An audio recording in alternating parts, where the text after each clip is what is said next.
Assalamualaikum warahmatullahi wabarakatuh. Saya Rizky Muhammad dari kelas 3 KB01 dengan NPM 23117203 dan SIF JKDC. Di sini saya akan mereview materi tentang subnetting, VLAN, routing, dan NAT.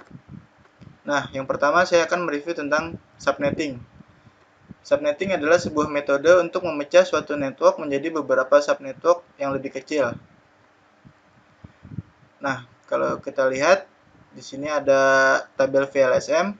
Tabel VLSM itu diurutkan dari jumlah host yang terbanyak ke host yang lebih sedikit. Kita lihat jumlah host yang terbanyak pertama itu adalah 120 host. Pada jumlah host ini kita menggunakan prefix 25 karena prefix 25 itu jumlah host maksimumnya adalah 128 host. Dari 128 host ini kita kurangin 2 untuk IP network dan IP broadcast-nya. Sehingga didapat IP network-nya adalah 88.1.192.0 dan IP broadcast-nya adalah 88.61.192.127 dan range host-nya adalah 88.61.192.1 sampai 88.61.192.126 sehingga kita memiliki jumlah host sebanyak 126 host dan itu mencukupi untuk jumlah host 120 ini. Selanjutnya ada jumlah host 55.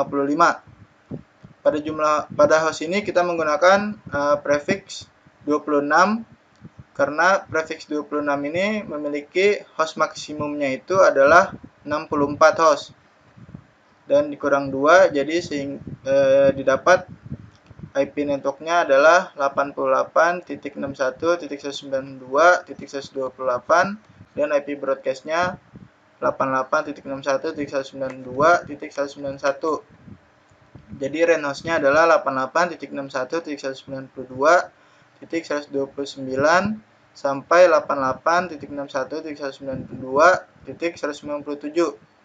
Dan range host ini mencukupi untuk jumlah host sebanyak 55. Selanjutnya ke jumlah host 25 menggunakan prefix 27. Karena prefix 27 jumlah host maksimumnya adalah 32 host. Dan dikurang 2 untuk IP network dan broadcast sehingga didapat IP network-nya adalah 88.61.192.192 dan IP broadcast-nya 88.61.192.223 dan range host-nya adalah 88.61.192.193 sampai 88.61.192.224. Nah, dari range host ini mencukupi untuk jumlah host sebanyak 25 host ini. Selanjutnya ke jumlah host 2. Jumlah host sebanyak 2 ini kita menggunakan prefix /30. /30 itu jumlah host maksimumnya adalah 4 host. Jadi dikurang 2 untuk IP network dan IP broadcast-nya sehingga didapat IP network-nya 88.61.192.224 dan IP broadcast-nya adalah 88.61.192.227 dan range host-nya adalah 88.61.192.225 sampai 88.61.192.226 sehingga memiliki jumlah host sebanyak 2 dan mencukupi untuk jumlah host yang dibutuhkan dan seterusnya seperti itu sampai jumlah host yang kita inginkan. Selanjutnya kita buka file CPT kita. Di sini saya akan menjelaskan materi tentang VLAN. VLAN atau virtual LAN merupakan sekelompok perangkat pada satu LAN atau lebih yang dikonfigurasikan sehingga dapat berkomunikasi seperti terhubung ke jalur yang sama, padahal mereka tersebut berada pada segmen LAN yang berbeda. Nah, VLAN ini, dalam membuat VLAN kita membutuhkan switch yang dapat kita manage atau manageable switch. Di sini kita menggunakan multilayer switch. Ada multilayer switch 0 dan multilayer switch 1. Dalam pembagian VLAN ini dibagi menjadi dua VLAN, yaitu VLAN 10 dan VLAN 20. kita melakukan konfigurasi pada kedua switch ini. Di dalam konfigurasinya itu kita membagi port-port pada switch ini. Untuk port 1 sampai port 10 kita gunakan untuk VLAN 10, port 11 sampai port 20 kita gunakan untuk VLAN 20. Seperti contohnya pada PC 0 ini kita menggunakan VLAN 10. Dan kita dapat IP-nya yaitu 88.61.192.131. Sedangkan PC 1 kita gunakan sebagai VLAN 20 dan didapat 88.61.192.194. Nah, begitu juga untuk switch yang sebelah sini. PC 2 untuk VLAN 10, PC 3 untuk VLAN 20. Selanjutnya ke materi routing. Routing dibagi menjadi dua, yaitu routing dinamis dan routing statis. Routing dinamis adalah router yang memiliki kemampuan untuk menentukan tabel routingnya secara otomatis berdasarkan lalu lintas jaringan. Sedangkan routing statis, kita menentukan sendiri tabel routingnya. Nah, di blok sebelah kiri ini ada routing EIGRP. Dan di blok sebelah kanan ada routing BGP.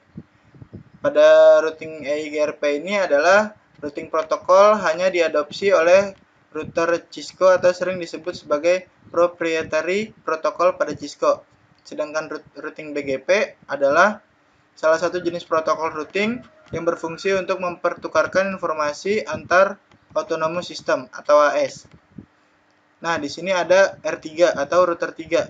R3 di sini berfungsi untuk menghubungkan antara routing EIGRP dan routing BGP dengan cara mendistribusikan. Nah, pada blok kiri ini kita menggunakan routing EIGRP dan pada blok kanan kita menggunakan routing BGP. Oke, kita lanjut ke materi selanjutnya yaitu NAT. NAT atau Network Address Translation merupakan sebuah sistem untuk menggabungkan lebih dari satu komputer untuk dihubungkan ke dalam jaringan internet hanya dengan menggunakan sebuah alamat IP. Nah, di sini kita menggunakan R3 sebagai NAT-nya. Jadi, jika kita ping dari server ke PC, maka yang membalas bukan PC tujuan kita, melainkan adalah R3 yang membalasnya. Oke, kita coba, kita ping. Sini ping 88.61.192.131. Nah, 131 ini merupakan IP dari PC 0. Kita coba.